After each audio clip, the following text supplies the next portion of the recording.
Ja, hallo Wanda, schön, dass du heute zum Interview zu uns gekommen bist. Magst du dich erstmal vorstellen? Ja, Wanda Wieczorek ist mein Name. Ich bin Kulturwissenschaftlerin, Studierte und habe mich in meiner Arbeitsbiografie eigentlich immer so ein bisschen an den Grenzen zwischen Kunst und politischen Bewegungen, nachhaltiger Entwicklung, Aktivismus bewegt. Und da ging es immer ganz zentral um Fragen von Beteiligung. Mit wem findet Bewegung eigentlich statt? Und darum geht es, glaube ich, auch heute.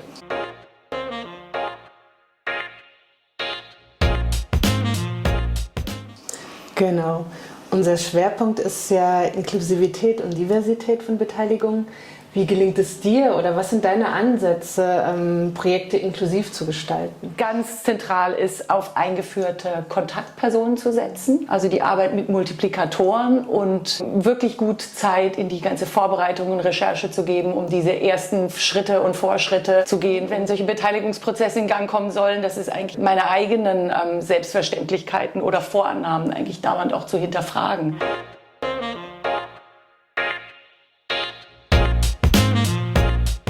Gerade bei Menschen, die nicht gewohnt sind, eingebunden zu werden oder schwerer zu erreichen sind, welche Formate nimmst du ganz konkret? Ein Beispiel, ihr hattet eben auch euch interessiert für dieses Projekt Waldmitwirkung. Da ging es darum, Schülerinnen und Schülern von der Sonderschule zusammenzuarbeiten, die mit ADHS, Spektrum und Autismus zu tun haben. Und wir haben festgestellt, dass es eigentlich zwei ganz, ganz wichtige Elemente gab, um diesen Prozess hinzubekommen mit denen oder um den überhaupt gestalten zu können. Und das erste war, den Rahmen ganz aktiv und bewusst und ganz sicher zu halten.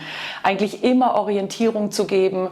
Wo befinden wir uns? Wo sind wir in der Zeitleiste? Was ist heute dran? Was kommt in Wochen, in Monaten? Also wirklich da eine ganz ruhige Klarheit und Struktur zu haben, in der sich alle orientieren können, wohlfühlen können, wissen, was von ihnen wann erwartet wird. Und das andere, und das war wirklich auch eine interessante Herausforderung, die hat man, finde ich, eigentlich in fast allen Beteiligungsprojekten, aber diese Kinder haben es total eingefordert, ist die Kommunikationsformen zu vervielfältigen.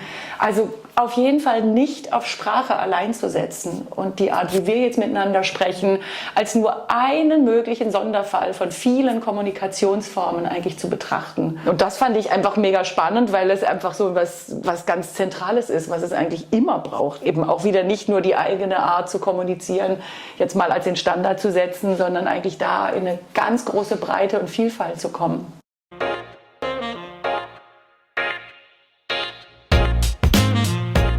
Was würdest du sagen, können wir daraus für Reallabore lernen? Also was würdest du auf so einen anderen Kontext übertragen können, was du daraus gelernt hast? Den Rahmen kennen, in dem Beteiligung stattfinden soll.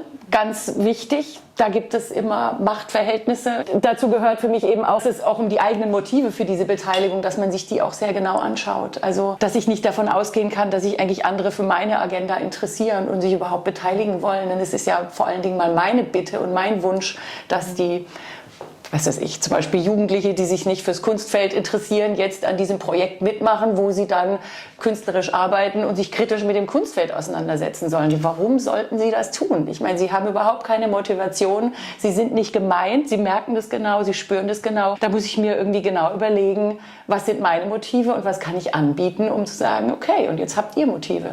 Also in dem Fall haben wir zum Beispiel tatsächlich die Leute bezahlt und haben gesagt, okay, wir wollen, dass ihr euch beteiligt, ihr kriegt ein Honorar. Das Zweite, was eben in diesem Klingnau-Projekt an der Sonderschule sehr deutlich wurde, dass Beteiligung eigentlich wirklich eine methodische Sache ist. Also man muss sich extrem genau überlegen, finde ich, in jedem Schritt, was tun wir. Es braucht situativ immer wieder angepasste Methoden, Kommunikationsformen, Techniken. Die muss ich mir jedes Mal genau überlegen. Ich kann einfach so zu sagen, komm, jetzt machen wir alle zusammen und dann wird es schon. Es führt nicht so wahnsinnig weit und je genauer und differenzierter ich das methodisch eigentlich mache, desto weiter komme ich. Und da ist dann meiner Meinung nach eben das Dritte ist wirklich, dass Genauigkeit da einfach ein Schlüssel ist. Also für sich immer sehr klar zu haben, was, wann und wo wird eigentlich welche Art von Beteiligung gebraucht und auch erlaubt. Warum ist das so? Und das braucht dann einfach auch sehr viel Energie, die in Reflexion und in in Auseinandersetzungen in den Teams geht. Also um einfach sich wirklich immer zu überlegen, wo stehen wir, was wollen wir damit, was wollen wir wirklich damit, was haben wir erreicht, was wollen wir noch. Also da Da braucht es einfach sehr viel Zeit und Sorgfalt, meiner Meinung nach.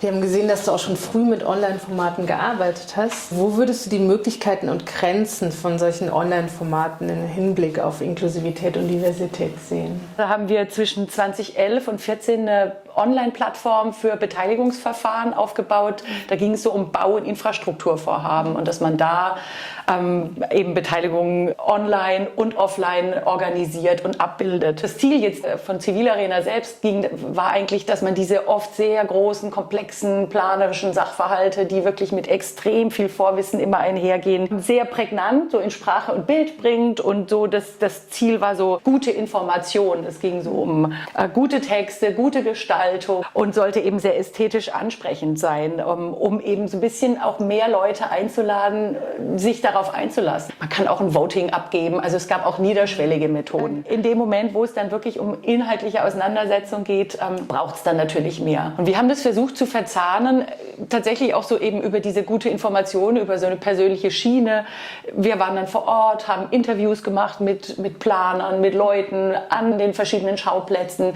Die wurden online gestellt. Also wir versuchten wirklich so ein bisschen dieses Online-Format mit diesem Lokalen so ganz plastisch und auch so ganz handgemacht eigentlich zu verzahnen. Das war nicht so hoch professionelle Videos, sondern so mit dem Handy, es sollte so auch so ein bisschen brüchig und so wirklich so ein bisschen live wirkend. Aber man ist so dabei. Auch tatsächlich so dem so ein bisschen durch so eine persönliche Präsenz zu geben. Das war halt wichtig in dieses Online-Medium. Jetzt nicht nur irgendwie, sie dürfen ihre Meinung abgeben, sondern da ist diese Person, die hat dieses Video gemacht, die steht da mit ihrem Namen, die ist da sichtbar mit Foto. Also durch so eine persönliche Präsenz das einzuladen. Ich glaube, so richtig in so eine wirklich ganz andere, breite, inklusive Haltung zu kommen, hätten wir Ressourcen gebraucht wahrscheinlich, um einfach noch viel mehr konkreter an Schulen zu gehen, in Vereine zu gehen und dort vor Ort mit Menschen zu arbeiten und das eben nicht allein dann aufs Online und über die Einladung zu gestalten.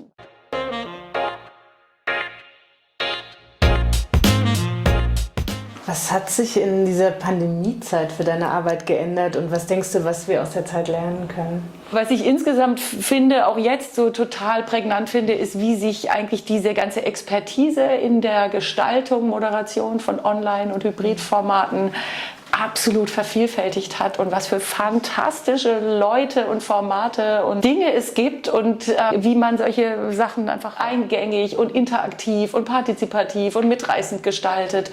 Und ich habe das Gefühl, so die junge Generation macht das mit einer Selbstverständlichkeit und Professionalität und lädt dadurch einfach Teilnahme unabhängig vom Ort auf eine andere Art und Weise ein. Das hat einen Wahnsinns-Turbo gekriegt und das finde ich eigentlich großartig. Daran kann man sich wahnsinnig viel abgucken, wie es plötzlich problemlos möglich ist, an Dingen teilzunehmen, die halt irgendwie in Berlin oder sonst wo stattfinden, wo es früher immer mühsam war. Und da finde ich, ist eine ganz große Lockerheit und auch ganz schöne spielerische Neugier mit diesem Format umzugehen. Das gefällt mir sehr gut. Okay, herzlichen Dank. Danke.